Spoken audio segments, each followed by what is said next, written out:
Assalamu alaikum wa rahmatullahi wa barakatuh. Welcome back. This is going to be a little bit different, just going to be a quick conversation. I recorded one that was long and awkward and covered too many ideas, so I'm going to try and make this one short and concise. I need Allah's help. Bismillah ar-Rahman ar-Rahim. Alhamdulillah Rabbil Alameen. Allahumma salli wa sallam wa barak ala Sayyidina Muhammad wa ala alihi. We begin with the name of God, the gracious, the merciful. All praise is due to Him, the Lord of the worlds. And we ask for His blessings and His peace to be upon our Master Muhammad bin Abdullah and upon his family.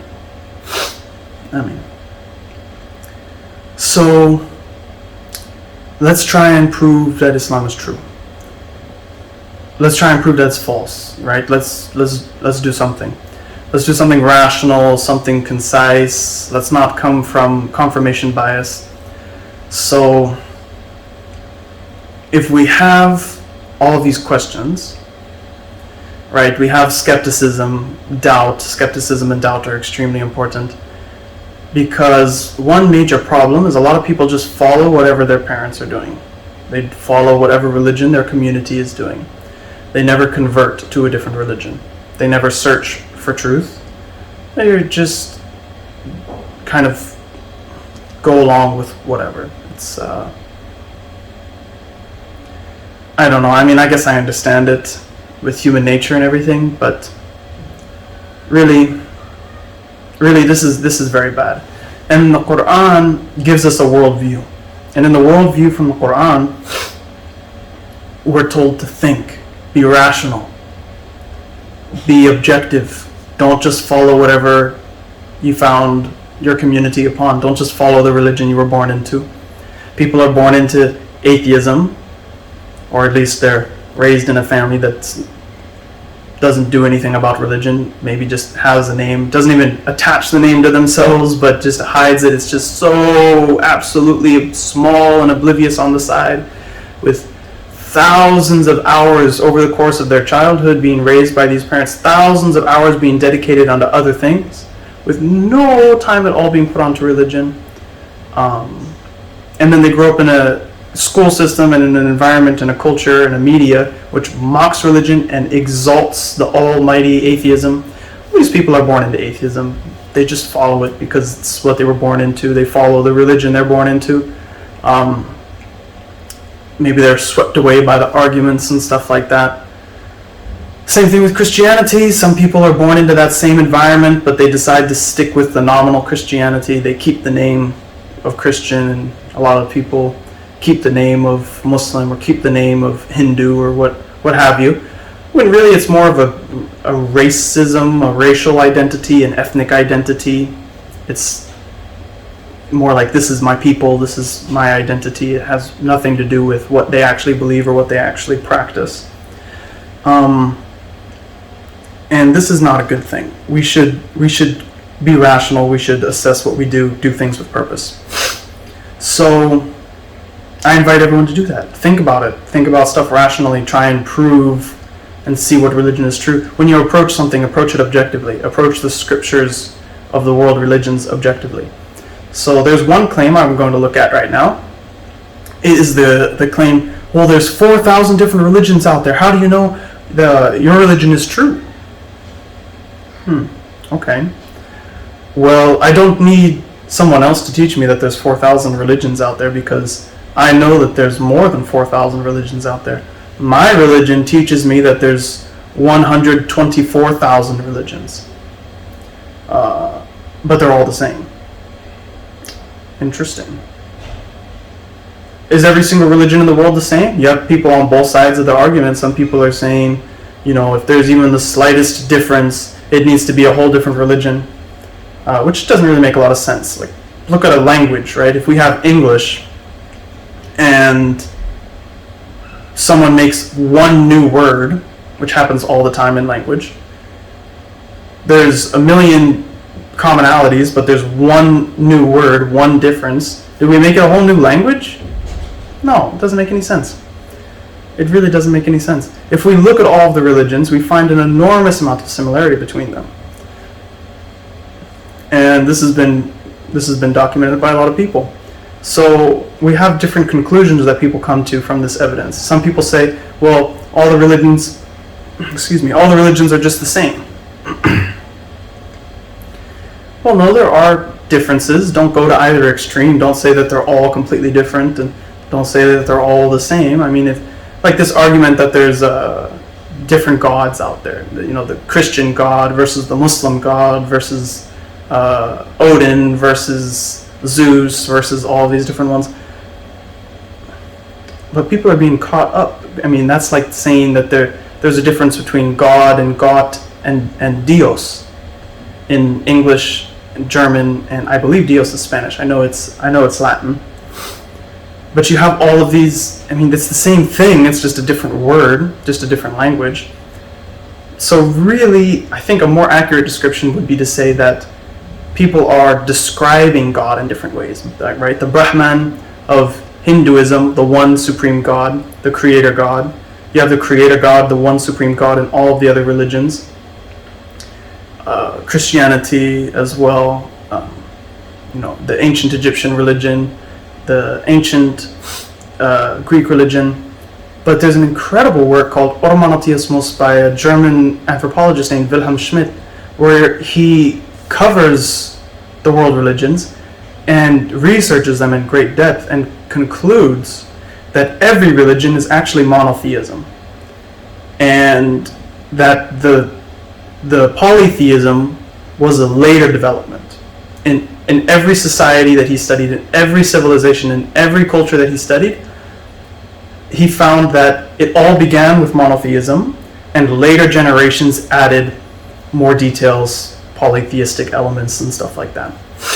So what worldview is corresponding to reality? Right, let's just be objective. People like the word scientific, but they don't really know what science means, because science is referring to a process of getting information, the scientific method. It's epistemological, it's observation, and the ability to repeat and get the same result and predict results. Anyway, if we were to approach it rationally, academically, intelligently, objectively, scientifically, and go off down that checklist, we want to make a worldview which is true. We want to have what we understand to be corresponding with the reality outside of us. The truth, and then our understanding of the truth, we want those two things to be as close as possible, ideally to be the same, but we'll never be perfect. So what worldview corresponds with these realities? All these different religions. Well, Islam says that there's going to be all these different religions. They're all going to have the same origin, and they're all going to get changed and corrupted, except for the final religion, Islam. What do we see on the ground? We see these various different religions. They all start out as monotheism. They all get changed and corrupted, but there's still elements of monotheism that's clear to see in the original scripture. What does the Quran say? The Quran says people will stop following with understanding, and they'll begin to just imitate whatever they see their parents doing. And they'll get caught up with the distractions of the world. They'll get caught up with the distractions of comfort, and they'll be spending more time watching TV. I am stunned. Stunned. Look up the statistics. 70, 80, 90, even 100 hours a week people spend on phones, computers, TV. Like, what are people doing to their minds? Oh my good Lord, please. Take control of yourself. Like, look what people are doing. They're so consumed with distraction. They're so consumed with fantasy, watching fantasy. It's fiction. TV shows, Hollywood, sports, all of this stuff is entertainment. It's fantastical. It's distractions. Where are the people who are rooted in reality? Really, where are the people who are rooted in reality and understanding the interpretation of signs, understanding the interpretation of symbols, understanding patterns, understanding worldviews and truth? This is the station. The human being has been given the faculty of intelligence and rationality. So I invite everyone to start using it, to stop imitating whatever their parents do, to stop imitating whatever the culture is doing, to stop just going with the flow and the groupthink and all of these things, and begin to approach it and take a little bit of time. Take that 100 hours a week that the average person spends entertaining themselves, and just dedicate 1 hour a day. Just 1 hour a day towards truth, pursuing truth. And once you find truth, start to practice it. My word, some people know the truth, but they don't practice it. That's very bad, because then you don't have the excuse of ignorance. You're really going to be held accountable. But what is the worldview? The worldview is from the Quran. The Quranic worldview is that people will imitate their parents and get distracted. And that's what we see today. People are imitating, following the same religion that they were born on, not converting to a religion that they think is the truth, and filling themselves up with distractions, things to numb themselves. Alcoholism is shocking, the level of alcoholism in the Western world. It is just absolutely, there's a massive denial about it as well. Just the amount that people drink and how it's normalized. Because if you're in a community of drug addicts, you're all going to be assuring each other that you all have it under control and that there's not a problem. But really, subhanAllah, glory be to God, glory be to God. People need to use their rational faculty, right? We're given it, we need to use it. Objectively, what is the truth? What is the reality? So there's 4,000 different religions. How can you say only one of them is true? Well, only one of them is true. If you have a math problem, you don't discount the answer to the math problem because of how many other different possible answers there were that they're all wrong. I mean, really, what kind of thinking is this? If you have anything and there's a certain number of choices or a certain number of possible answers, that doesn't change the fact that there's one correct answer. What kind of rational thinking is that? And if we find and study these different religions and approach it like some people, Wilhelm Schmidt for example, Joseph Campbell is another one, anthropologists, and they study these things, they find that what the evidence does is nothing but support the Quranic worldview that predicted and prophesied all of these different events. It says that all of that is going to be the case, and it is the case. All the religions were one monotheism, changed over time. People started to just follow whatever their culture was doing. People became more and more attracted to distractions and the lowest side of humanity, going from higher vibrations down and down and down and down to the lowest vibrations. And this is what the Quran says is going to happen. The Quran tries to shake you awake and wake up, think, act.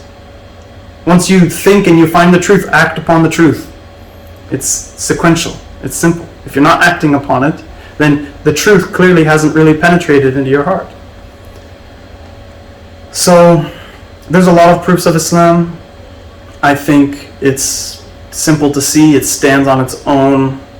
The only question is if people are going to approach it with confirmation bias, or if they're going to approach all the evidence, trying to understand what's going on and coming to their own conclusions. Thank you. I hope that this was a little bit better, more short and concise, and I did kind of ramble off on the end, I suppose, but let me know what you think. Put in the comments, if you came this far, put in the comments how I did, how I can do better, or what I did wrong, what I did right. So I know for a next video, if you guys are interested and I get positive feedback from this, I can make some more videos like this, talking about different proofs of Islam, different questions that people have, common questions about religion, common questions about Islam, excuse me, and really just kind of keep it fundamental, keep it beginner level, not go into anything super advanced. So, thank you for listening. I hope it's a benefit to everyone. We ask Allah to guide us on the straight path. Ihdina siratal mustaqim. Guide us to the straight path. Show us the truth. Show us reality as it is. Make us submit to that truth. Make us guided and do correct things. From now all the way until our death, for our children, all the way until the Day of Judgment in the end of time. Allahumma ameen. Allahumma salli wa sallam wa barik ala Sayyidina Muhammad wa ala alihi. Assalamu alaikum wa rahmatullah.